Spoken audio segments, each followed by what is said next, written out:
stories.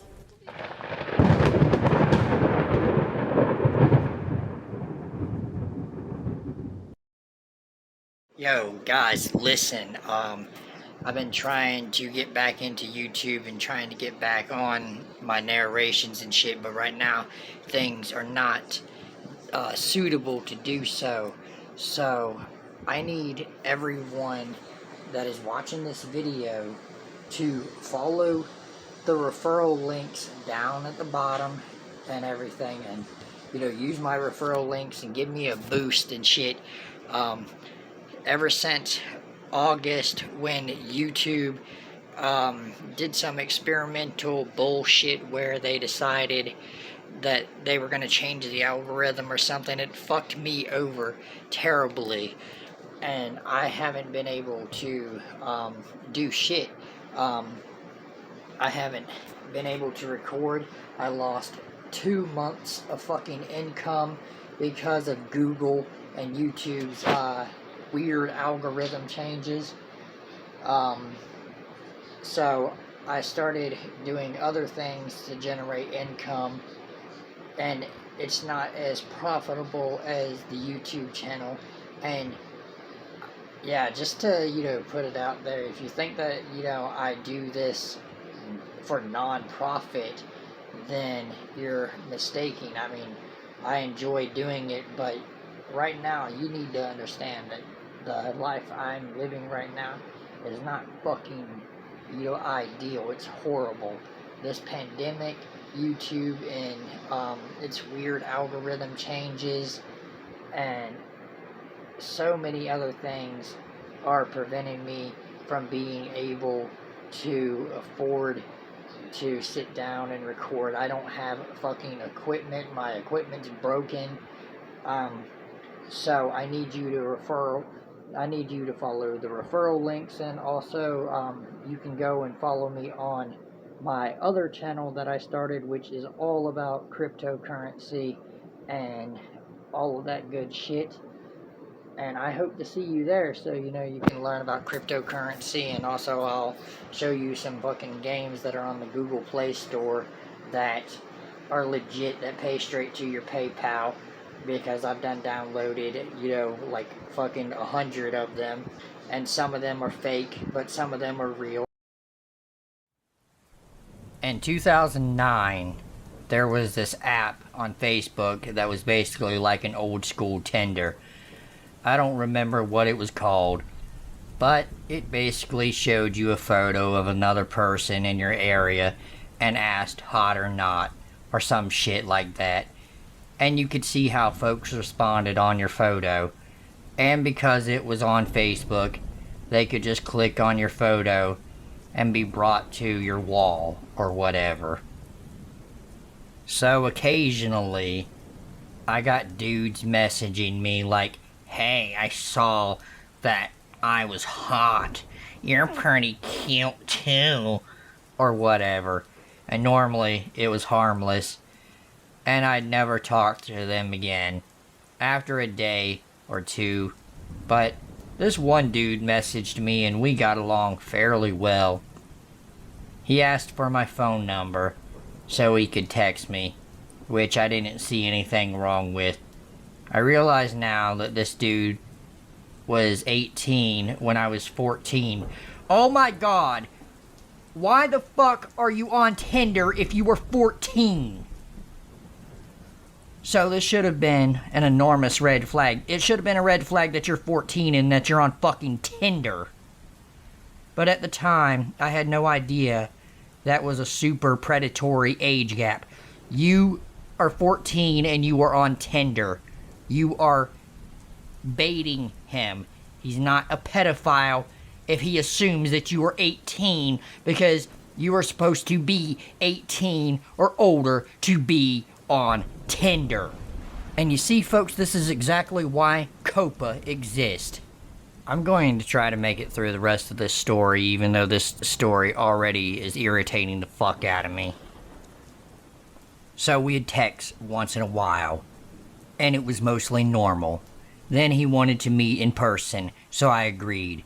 If I could bring a friend and meet in a public place, We met up at a mall, which he misread my text and drove to the wrong city like 40 minutes the wrong way, so he ended up driving for like 90 minutes to meet me.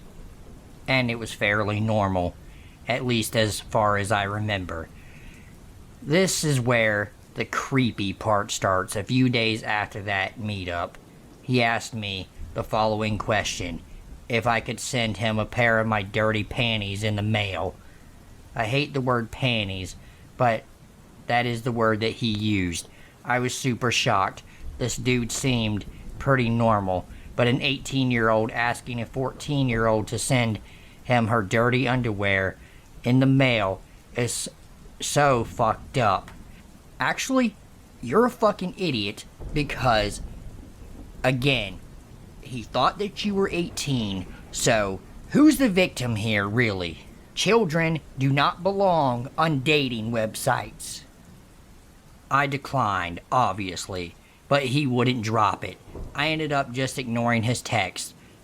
I'm glad he stopped trying to contact me. After a while, he ended up sending me a text again like 6 months later, and I pretended to be someone else. I changed my voicemail to be one of those automatic ones, too, in case he called, so he wouldn't hear it was my voicemail. Or you could have just blocked his number. Phones have a block feature now. So from then on out, my friends and I referred to this dude as Creepy Panic Guy, because honestly, there is nothing else to call him. I legit don't remember his real name or anymore. He is going down in history as Creepy Panic Guy, and you were going down as the 14-year-old idiot that was on a dating site that was for 18 and older.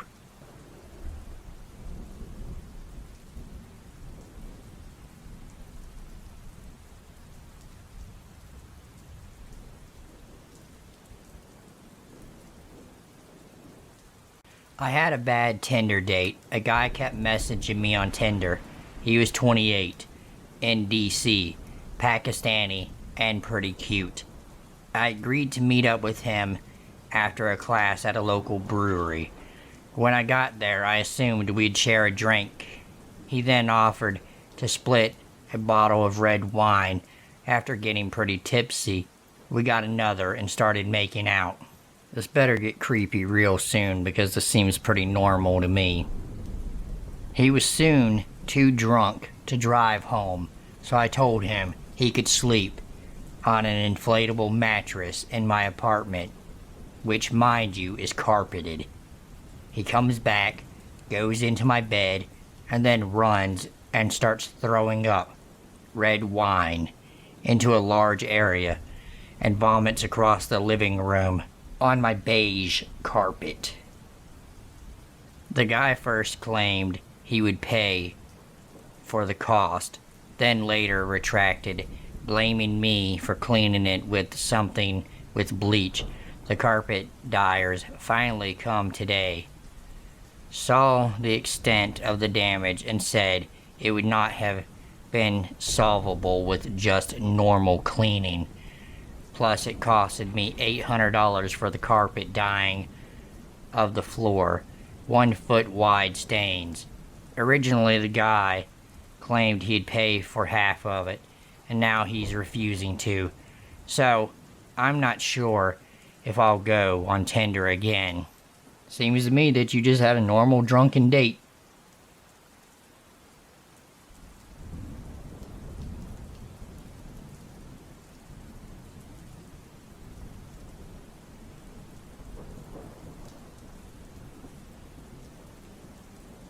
Met a dude on Tinder. We had good chemistry within the app, so we graduated to texting. He initiated some dirty talk. I love that shit, so I figured why not? I'll probably never meet this guy in real life. Well, after some great sexting, we decided to meet up on the next night. We went to a bar near my place that had a great date atmosphere, good music, etc. We chatted for about 2 hours, good conversation. I took him home, and the sex was awesome. Mid-bang, While I'm on top, he gets all intense and tells me to look into his eyes. I didn't think I'd have this kind of connection. I kinda want you to be my girlfriend. I just kinda laughed and was like, what the fuck? And he said, you know. Just take it slow, though. Sure, bud, let's take it slow, while I'm literally fucking you. Anyway, he apologized later, and said he gets carried away sometimes, no worries on my part. We had sex in the morning, and then another couple of times after that over the next few weeks. Sex was good, conversation got a little dull though. Oh well, on to the next one.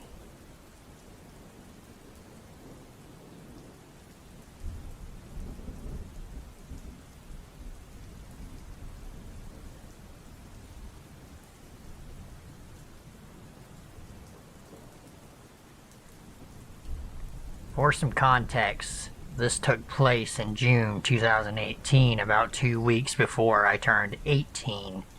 I'm female, and had just finished my A-levels and decided to join Tinder for a joke, just to have a bit of fun and waste time. I thought it would be fun to put my Snapchat in my bio, just to see how many people added me, and I admit I enjoy the attention from guys. People added me, but no one actually messaged me except one guy. I'll keep his name anonymous. This guy was 20, I was 17 at the time, and was about an hour drive away from me. This is important later.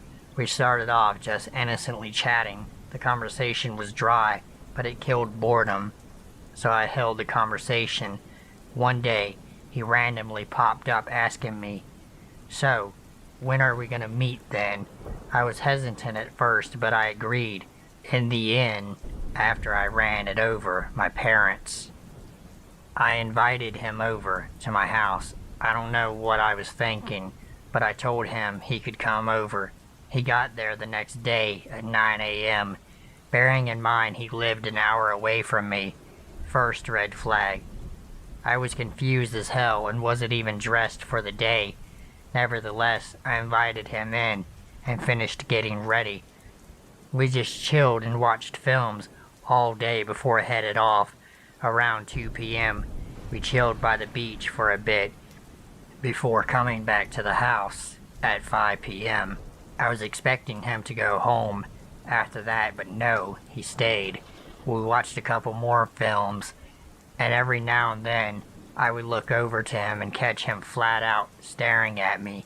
He would lock eyes and would say something creepy like, "I love your eyes," or "I'm so glad I have met you," all while knowing me for all of 8 hours. I regret to say we ended up kissing. A lot I felt awkward in being a naive 17-year-old on her first real date. I thought that was what you were supposed to do. He left at around 10 p.m. He was at my house for 13 hours, but there were no sparks at my end. I was only expecting this to be a one-time thing. Nope, he turned up at 9 a.m. again, like 2 days later. I went along with it because I had nothing better to do. Didn't leave again until 9 p.m. At this point, I had no interest in seeing him again and didn't really feel a romantic connection with him. I will admit, I may have led him on, as I never actually told him I wasn't interested. Looking back now, I should have told him, and maybe the next event wouldn't have happened. My birthday rolls around. Well, the day before, he shows up at 9 a.m. again and takes me out. We go to the mall, and he buys me so much. I keep saying, "No, you don't have to," and "let me buy this," but he insisted because it was my birthday. I had only met this guy twice before and known him all of 5 minutes, and he was buying me so much stuff like clothes, makeup, and sexy underwear. I was still only 17. Even though my birthday was the next day, I felt like I was being treated like a prostitute. Every time we walked around, he would force my hand into his and try and kiss me. I felt so awkward. Anyway, we would get back to my house around 6 p.m. I come home to flowers from him and that he had delivered to my house. We chill in my room. I didn't know what to do. I felt trapped. I felt like I couldn't tell him to leave because he had just spent so much money on me. Anyway, he tried to have sex with me, and he kept saying, "Come on, didn't you have a nice birthday? And I came all this way for you." Just creepy stuff like that, trying to get me to sleep with him. I just kissed him and told him I didn't want to. I wasn't a virgin, but I definitely didn't want to sleep with him. He finally leaves and just break down crying. I don't know why. I just felt so trapped. I tried and be cold with him over message and stuff for the next few days, hoping to scare him off. Nope. About 3 days after my birthday, I get home from work at 9 p.m. Guess whose car I see parked outside of my fucking house? Yep. I walk in and he's just sitting, chatting with my family in the lounge. They seem to really like him, even though I'd fucking told them how creepy he was. We ended up going to a local pub and getting drinks. We get back to my house and I'm pretty drunk. He ordered me spirits, pretty much, even when I hadn't even asked him to buy me a drink. So I suggest more drinks and crack open a bottle of bubbly I saved from my birthday. As we are drinking more, he gets quieter. I look up at him and ask what's wrong, and he suddenly grabs me, kisses me, and tries to put his hand up my skirt. I immediately push him off and stare angrily at him. He then looks at me with a really sinister look and says, "I deserve it." Because he had alcohol, he couldn't drive me home, so he had to stay over. I tell him I'm too drunk and I just want to go to bed. Luckily, my mother happily showed him to the guest bedroom, and I didn't see him again until the morning. I woke up around 9 a.m. and walked downstairs to find him cuddling my cat in the garden. I tell him I had a call from work saying that they need me in about an hour and that he needs to leave. He tried to protest, saying that he'll wait till I'm finished and we can hang out, but I tell him no, and that I'm seeing a friend later, which wasn't a lie, but the work lie made him leave quicker, and yet he still protests, saying we can all hang out together. Eventually, he takes no for an answer and leaves. I cry and tell my mom everything. She still likes to tell me that he wasn't that bad to this day, but she didn't have to deal with him like I did. I meet my friend and tell her all about him, and that I'm going to leave in a couple of days and tell him I don't want to see him anymore. However, that same night I get a lengthy paragraph from this guy professing his undying love to me. Some of the most memorable quotes from this are, "You were my whole world. I'd be nothing without you, and I'm so glad I have met you. I can't wait to share a life together."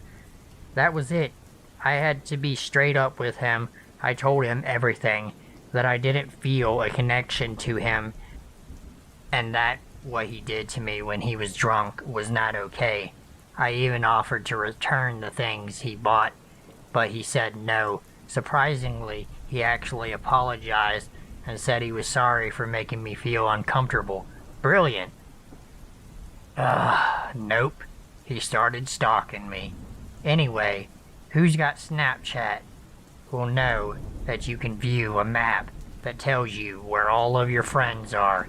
You can turn it off so people can't see you, but I customize mine so that only people I'm close with can see where I am. He was one of them. I forgot to turn it off, and whenever I went out, he was there about an hour later. Remember, he lives about an hour from me. I first noticed he had followed me after I went to the beach. Same one I went to with him, with my friend. About 2 or 3 hours into our day, we were getting ready to go home. I opened my snap maps just so that I could see that me and my friend were together and show her. When I saw who shall not be named with us, his little Bitmoji character, probably like 200 yards away from us, seen just now, my eyes widened. I told my friend that the guy I had been complaining about all day was literally here, now with us somewhere. We both panicked and sped walked to my car and drove home. This happened 2 more times, once again with the same friend, when we visited a reservoir near my town. There was no reason for him to be there, so I messaged him. I asked him what he was doing at the reservoir when I got home. He said he was taking pictures, but the reservoir would have been more like a 3-hour road trip for him to drive, and he had never mentioned photography to me before, so I did not believe in him. It happened a 3rd time, and that's when I blocked him. I was with my goddamn extended family in a restaurant, yet this time he messaged me his location on Snapchat, which is a little thing you can do. He was in the fucking building. I had to then come up with an excuse to tell all my extended family, who I haven't seen for months, why we had to leave. I told my mom the truth, and then she explained to them after. They were understanding. I'd had enough. I didn't even message him again. I blocked him on everything, and I didn't hear from him again.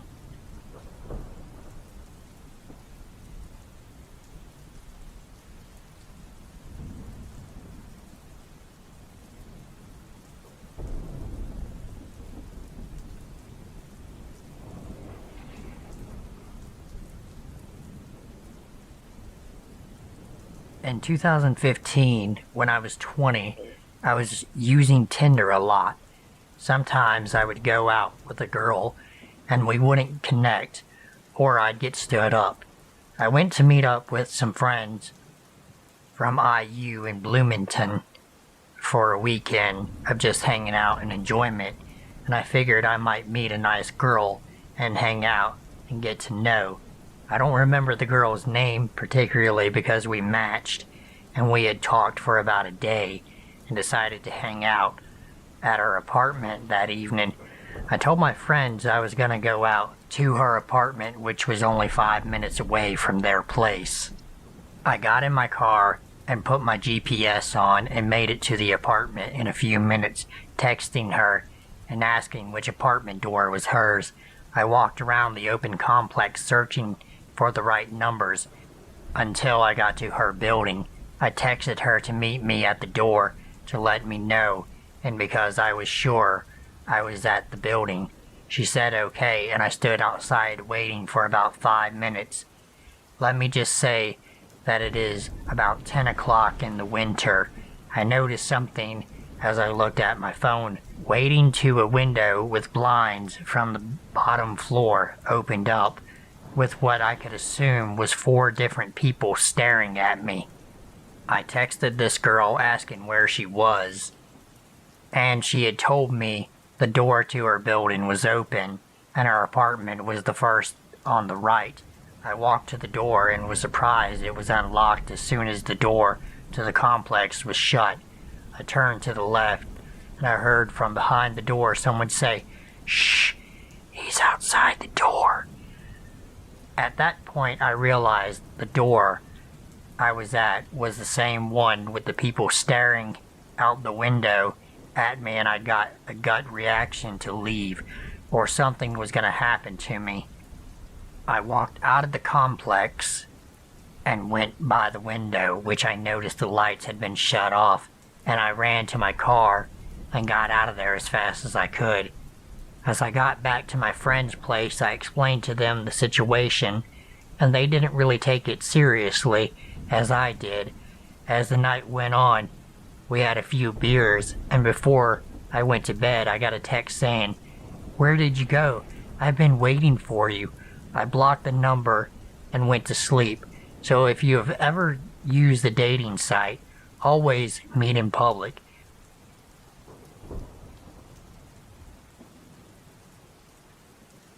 If you are new, go ahead and hit the like button and subscribe to my channel, as it really helps me out. And if you are already subscribed, welcome back and thank you for subscribing.